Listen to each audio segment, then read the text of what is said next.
अस्सलामुअलैकुम दोस्तों, आप देख रहे हैं यूट्यूब चैनल और मैं हूं अंसर सियाल। दोस्तों आज तीन चीज़ों पे बात होगी। एक तो बात होगी रिहाम खान साहिबा की बुक की, जिसके आजकल बहुत ज़्यादा तज़किरे हो रहे हैं और उसका जो पेज नंबर 273 है वो ख़ासकर आजकल जो है ख़बरों की जीनत बन रहा है सोशल मीडिया के ऊपर। उसके अंदर उन्होंने क्या लिखा है वो मैं आपके सामने रखूँगा। इसके अलावा दोस्तों बात होगी पीका लाज की, जो कि अब ला रही है गवर्नमेंट, और ये हम सब के लिए जानना ज़रूरी है क्योंकि जो लोग भी सोशल मीडिया इस्तेमाल करते हैं और समटाइम्स हम कुछ देखे बिना ही पोस्ट जो है आगे फॉरवर्ड कर देते हैं, तो इस हवाले से बहुत अहम कवानीन ला रही है गवर्नमेंट। इस पे बात होगी। और तीसरे नंबर पे दोस्तों बात होगी कराची के हवाले से। कल रात को बहुत बड़ा वहाँ पे वाक़या हुआ है और शहरी जो हैं वो वहाँ पे डाकुओं के रहमो करम पे हैं। एक छोटी सी वीडियो है वो भी मैं आपको दिखाऊंगा और उस पूरे वाक़े की जो तफसीलात हैं वो भी मैं आपके सामने रखूंगा। आपने हमारे साथ रहना है। चलते चलते इस चैनल को भी सब्सक्राइब करके बेल बटन प्रेस कर दीजिएगा और अगर आप बेहतर समझें तो इस वीडियो को भी लाइक कर दीजिएगा। आज शुरू कर लेते हैं दोस्तों पीका लाज से, क्योंकि ये रिहाम खान साहिबा की बुक की वजह से ये बन रहे हैं। और रिहाम साहिबा ने क्या लिखा है वो मैं आपको दूसरे हिस्से में बताऊंगा और फिर कराची पे बात होगी। देखें, दो कवानीन गवर्नमेंट ला रही है। एक तो है इलेक्शन कमीशन के हवाले से, और ये काफ़ी अच्छा है और खुश आइंदा कदम है कि इसमें अब एमएनए हूँ या एमपीए हूँ वो भी अपनी कैंपेन में हिस्सा ले सकते हैं। और ये इस वजह से अहम और अच्छे हैं क्योंकि पहले ये होता था कि कोई एमपीए या एमएनए इलेक्शन कैंपेन में हिस्सा नहीं ले सकता था और होता ये था कि उसका नुकसान भी उसी एमपीए या एमएनए को होता था, क्योंकि उसने जो भी काम किए हुए होते थे वो अपनी आवाम को बता नहीं सकता था और फिर उसका जो मुखालिफ है वो इसका फ़ायदा उठाते थे। लेकिन अब जो है डायरेक्टली वो वज़ीर हैं, मुशीर हैं, कोई भी है, वो जाकर बता सकता है और जो उसने काम किए हैं उसके बलबूते पे वो वोट भी ले सकता है और आवाम को कन्विंस भी कर सकता है। तो ये तो है अच्छी चीज़। अब आते हैं इन दूसरे जो कवानीन अभी पास होने जा रहे हैं और ये 2016 को दोस्तों बने थे, फिर पड़े रहे और अब जो है इसको जला बख्श रही है, इसके अंदर तरमीम कर रही है पीटीआई की गवर्नमेंट।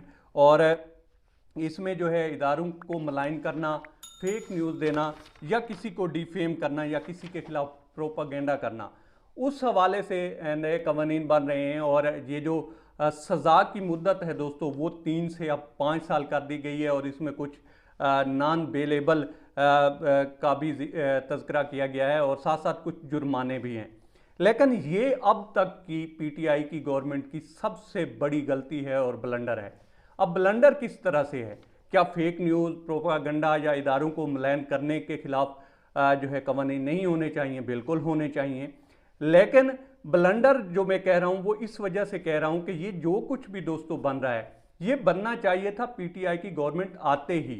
4 साल इन्होंने इस मीडिया को भुगता है, मीडिया ने इनका सत्यानाश फेरा है और वो गलत फेरा है। इनकी कारकर्दगी इतनी बुरी नहीं थी, लेकिन इन्होंने मीडिया को खुला जो है फ्री हैंड दिया, अपनी जई तई फिरवा कर अब बना रहे हैं। अब इसको जो है डिफेंड करते करते इनको 1 साल बीत जाना है और भुगतेंगे इनके वर्कर।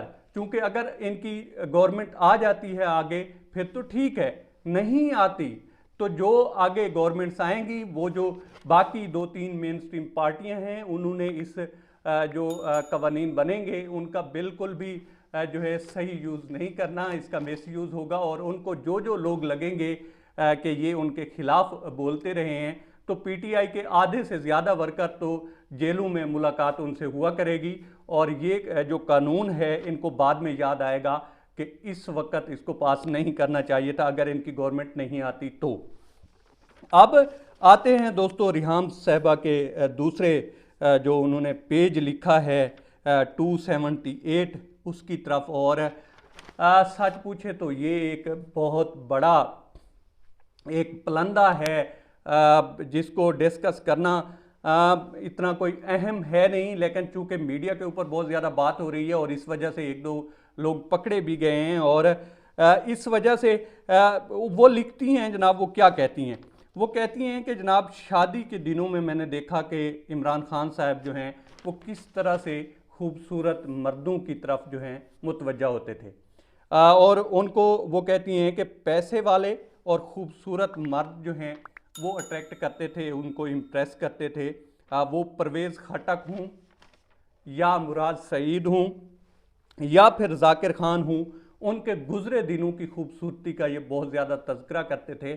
और साथ साथ वो कहती हैं कि शक्ल मुश्ताक की जो मुस्कुराहट थी उसकी वजह से भी वो बहुत ज़्यादा जो है इम्प्रेस भी होते थे और उसको भी याद किया करते थे। और इन सारी जो हजरात हैं, इनकी जो खूबसूरती है या गुज़रे दिन हैं, उनको वो कहती हैं कि गैर दानिशमंदाना अंदाज में वो याद किया करते थे।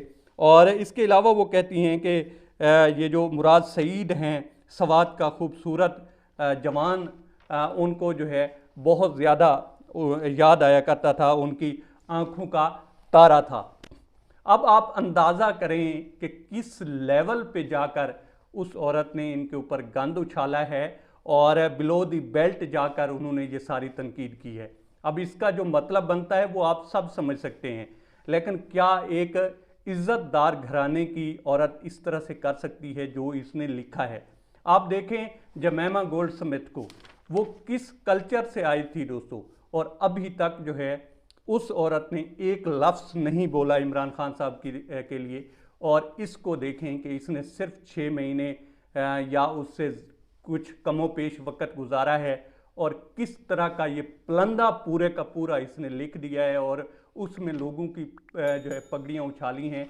और अब ये सारी चीज़ें मेन स्ट्रीम मीडिया के ऊपर डिस्कस होती हैं और कुछ लोग जो हैं इंतहाई बेशर्मी के साथ इसका तज़किरा भी करते हैं और इसके ऊपर इतराते भी हैं और फिर जो है इमरान खान साहब और उनकी फैमिली को जो है टारगेट करते हैं। ख़ास तौर पर ख़तून अव्वल के हवाले से ये जो बातचीत करते हैं उनका कोई ताल्लुक़ ही नहीं है सियासत से, उसके बावजूद ये लोग जो हैं इंतहाई ढिठाई के साथ ये सारा कुछ करते हैं। अब इसी वजह से ये पीका लाज भी आ रहे हैं, लेकिन इसमें होगा क्या, इसमें रगड़े जाएंगे आम और गरीब जो सोशल मीडिया वर्कर्स हैं या एक्टिविस्ट हैं, वो रगड़े जाएंगे। बड़े तो किसी को ये हाथ ही नहीं डालेंगे।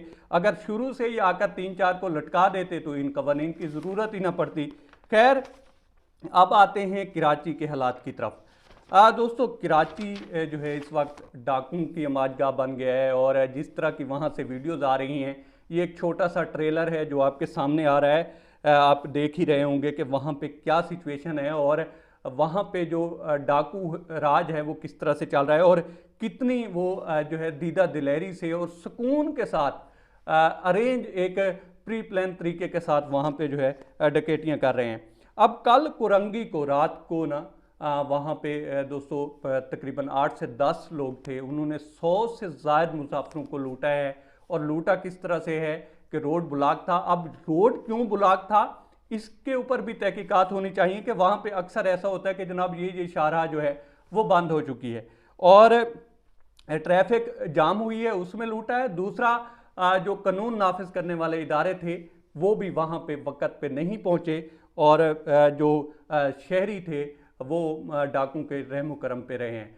तो अब तक इतना ही। आप दोस्तों से रिक्वेस्ट है कि आप हमारे चैनल का विजिट करें और अगर आपको हमारे चैनल का कंटेंट पसंद आए तो इसे सब्सक्राइब करें। तामुन के लिए शुक्रिया दोस्तों।